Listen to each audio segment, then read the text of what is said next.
नमस्कार। आज हम जानेंगे मत्स्यासन के विषय में। जो सीरीज आपको वजन कम करने के लिए, इंच कम करने के लिए अभी बताई गई, सुपाइन सीरीज में लेट करके, सीधे लेट करके आप अपने वजन को किस तरीके से कम कर सकते हैं, बढ़ते हुए पेट के इंचेस को किस तरीके से कम कर सकते हैं, बढ़ते हुए हिप के इंचेस को, थाई के इंचेस को किस तरीके से कम कर सकते हैं, उसके लिए पूरी सीरीज थी। उस सीरीज के बाद आपको उसका कॉम्प्लीमेंट्री जरूर करना होता है। तो कॉम्प्लीमेंट्री के रूप में आप मत्स्यासन का अभ्यास कर सकते हैं। प्लस ये मत्स्यासन जो है, ये थायराइड को स्टिमुलेट कराने का काम करेगा।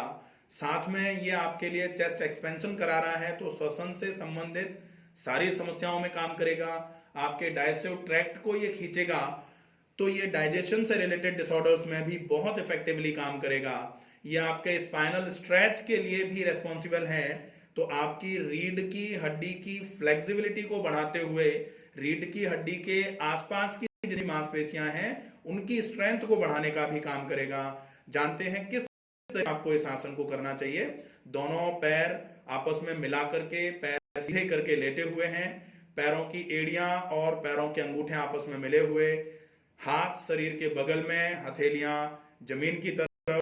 यहां से अब आपको मत्स्यासन की शुरुआत करनी है। स्टार्टिंग पोज ऑफ मत्स्यासन है ये। यहां के बाद आपको अपने दोनों हाथों को, श्वास को भरते हुए कंधे के पास, कानों के पास जमीन पर लगाना है, हथेलियों को जमीन पर लगा करके, ताकि आप अपने हाथों की मदद से अपनी गर्दन को ऊपर उठाते हुए अपने सिर के सबसे ऊपर के हिस्से को जमीन पर लगा पाए। हाथों की मदद से, आपने देखा हाथों की मदद से, क्योंकि अगर आप बिना हाथों की मदद से इस पोज को कर रहे हैं तो आपकी गर्दन में स्ट्रेन आ सकता है। गर्दन में अगर स्ट्रेन आया तो वो आपको गर्दन में दर्द का कारण बनेगा। इसलिए आपको हाथों की मदद से ही अपनी गर्दन को पूरा मोड़ना है।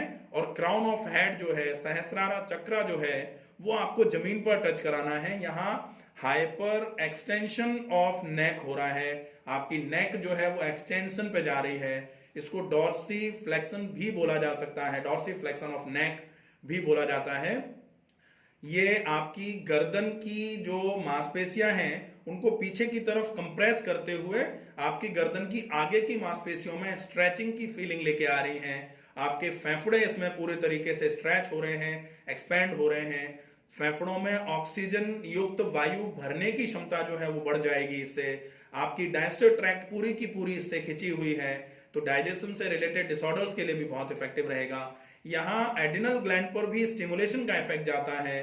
साथ में ये आसन आपके कंधों की मांसपेशियों को मजबूत करने के लिए, पेक्टोरलिस मेजर जो होती है, जो सीने के सामने की तरफ ऊपर की जो मांसपेशी होती है, ड्रूपिंग ऑफ शोल्डर्स, जिनके कंधे आगे की तरफ झुकने लगते हैं, उनके लिए भी यह आसन बहुत इफेक्टिव माना जाता है। जिनकी पीठ पर, ऊपर की पीठ पर हम्प टाइप का निकल जाता है, जो आगे की तरफ झुक के खड़े रहते हैं या आगे की तरफ झुक के चलने का जिनका रूटीन बन गया है, उन लोगों के लिए भी ये आसन बहुत इफेक्टिवली काम करता है।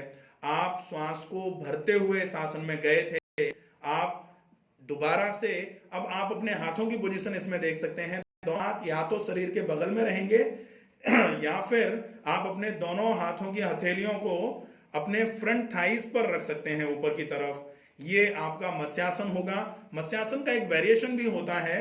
आप इस अवस्था में जाकर के पद्मासन, जैसे मछली जो होती है उसके जो मिडिल विंग्स होते हैं, वो विंग्स अगर आपको बनाने हैं तो आप पद्मासन की अवस्था में इस आसन में पहुंचने के बाद जा सकते हैं, या फिर पहले पद्मासन की अवस्था में बैठ करके फिर आप बैकवर्ड बेंड करते हुए इस आसन में जा सकते हैं, जैसे भी आपकी मर्जी आए। बाकी अगर आपके घुटनों में दर्द है तो फिर आपको पद्मासन नहीं करना होगा। इसलिए मत्स्यासन का ये सिंपल सा वेरिएशन आपको बताया था। पैर सीधे करके भी आप मत्स्यासन की अवस्था में आ सकते हैं, वो भी आपके लिए मोर और लेस सेम इफेक्टिव रहेगा। आराम से इस आसन को किया जा सकता है। इस आसन से वापस आने के लिए दोनों हाथों को फिर से अपने कानों के पास लेके आए, दोनों हाथों पर पूरा जोर लेते हुए गर्दन की मांसपेशियों को दोबारा से रिलैक्स कराते हुए गर्दन को सीधा कर दिया।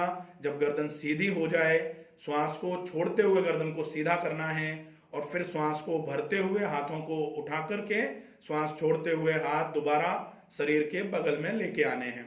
ये पूरी विधि रहेगी आसन को करने की। इसमें श्वसन की दर और श्वसन का पैटर्न दोनों चीजों को अच्छे तरीके से फॉलो करते हुए अगर इस आसन को करेंगे तो ये आसन आपको बहुत अच्छा लाभ देगा। श्वसन से संबंधित, पाचन तंत्र से संबंधित सारी समस्याओं में इस आसन को करके आप लाभ पा सकते हैं। इस आसन को आसानी से किया जा सकता है। साथ में आप अगर इस आसन को करते हैं तो ये स्पाइनल स्ट्रेच का आसन है। आपके रीढ़ से संबंधित बहुत सारी समस्याओं में ये बहुत अच्छे तरीके से काम करेगा।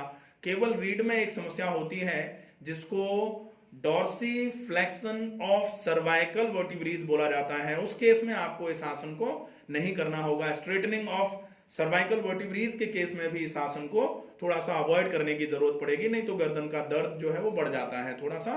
तो आपको इस बात का जरूर ध्यान रखना होगा।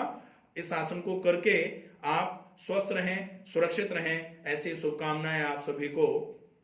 अगर कोई भी प्रश्न आपके मन में रहता है तो आप प्रश्न कमेंट बॉक्स में लिख करके पूछ सकते हैं। तब तक के लिए स्वस्थ रहिए, सुरक्षित रहिए। धन्यवाद।